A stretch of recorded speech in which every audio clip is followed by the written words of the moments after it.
still gonna happen every time. That's how hammocks work. I guess if it entertains you. Hello, everyone.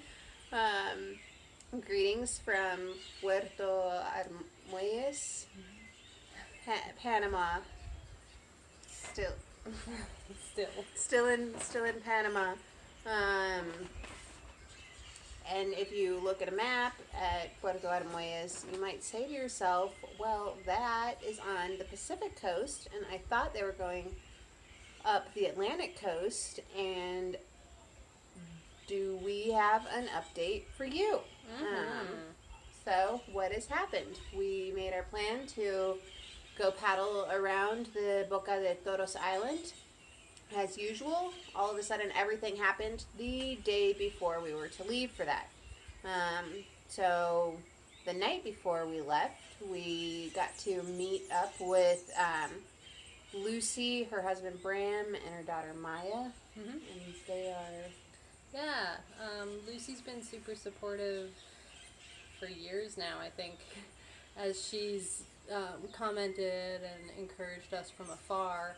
When we got to Panama at the end of last season, she offered up her house, and we were too far away. We were in Panama City at the closest, and she was here in Puerto Armuelles. And yeah, so we were able to meet up with them when they and their daughter came over for a little mini vacation in Boca. Yeah, they were over there, and we met up for dinner real quick the night before we were setting out. It's really cool. She's a midwife in Canada and was a midwife before it was legal. She's caught over 1,500 babies. I made her do the math the other day. And her hubby, Bram, is a carpenter, and he's making us spoons. So they were really cool to meet. Also, the day before, Carolyn, our friend who is a Lonely Planet writer, connected us to a hotel owner in town. That hotel owner connected us to a gal named Angie, who is on something called Qhapaq. It's a rowing team that's based out of Boca del Toro. They're fierce. There's some fierce women with some really cool YouTube videos. But this year, 3 of the 4 women on the team had babies, so they were not competing. But one of the things they've been doing is running community programs teaching young women who are local to the area and usually from like the indigenous tribes how to row.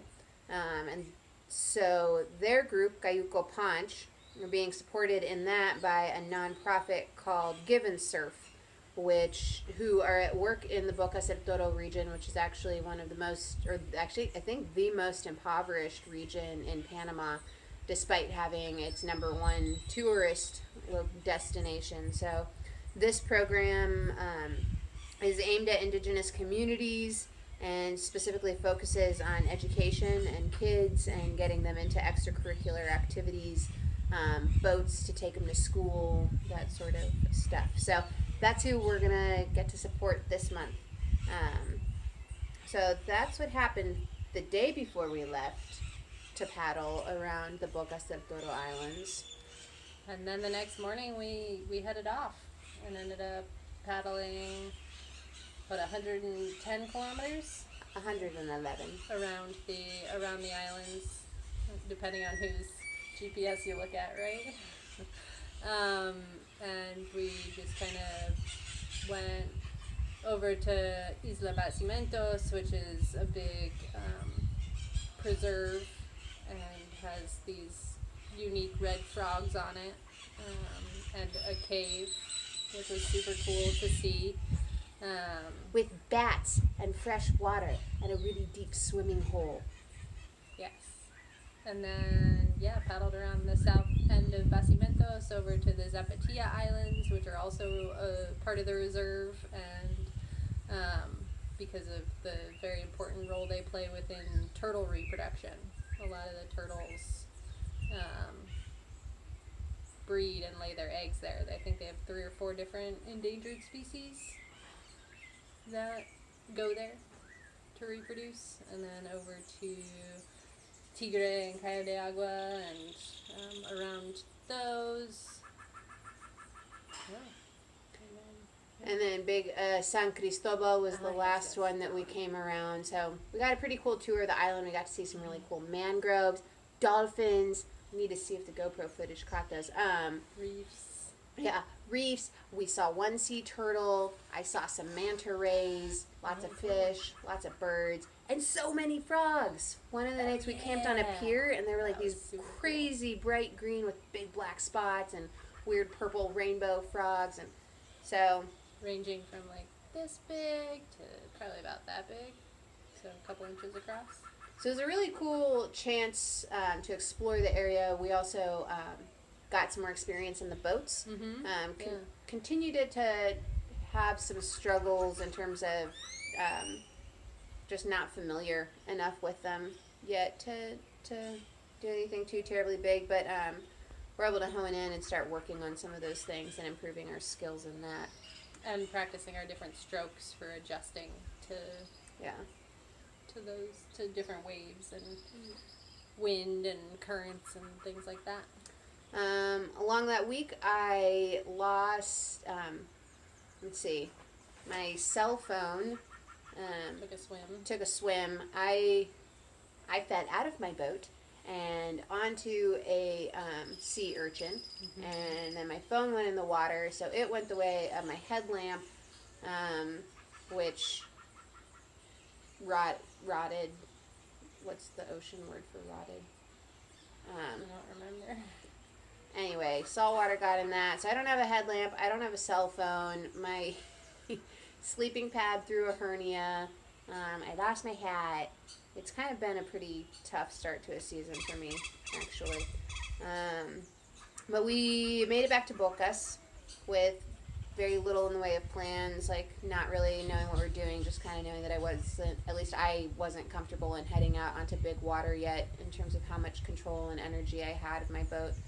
But there again, Carolyn's friend Carla put us up at her hotel for a couple of days, which enabled us to at least eat and make some decisions, and Neon continued in conversations with Lucy. And we reached out to her and asked her if she knew anybody who had done much sea kayak in the area, and it turns out someone that they know from Canada, who is also a retired expat down here, was really big into it. And so we called him because he doesn't WhatsApp, and he was like, yeah, come on over and we'll try out different boats. And he has like 6 or 7 boats of all different sizes. So we made the 8 or 9 hour bus haul, packed up our kayaks and everything, and hauled over here to the Pacific coast, because our plan A had been paddle up the Caribbean. Plan B was maybe we could make it up the Pacific coast, but with no bodies of land in between where we are and Antarctica, the water coming in here is moving quite strongly. Get big, fast. Turns out this is more of a surfing coast. Who knew? But now I know that when I grow up, I want to be a retired Canadian. So that life lesson. Get working on that. So Lucy and Bram have given us a place to stay.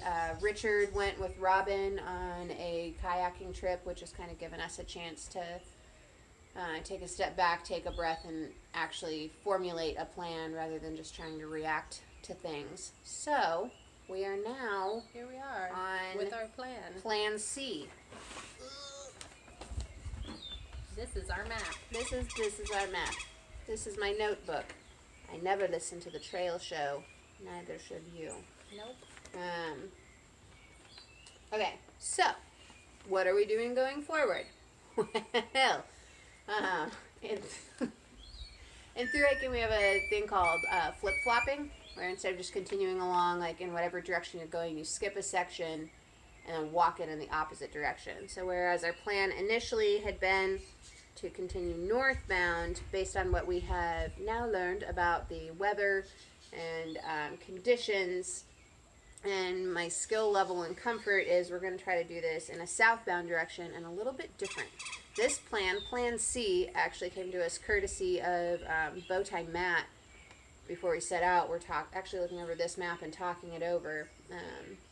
And I kind of looked at it and then brushed it aside. And then as I spent some time here letting go of the idea of paddling the entire time on the Caribbean, Bram was like, all right, well, what are you doing now?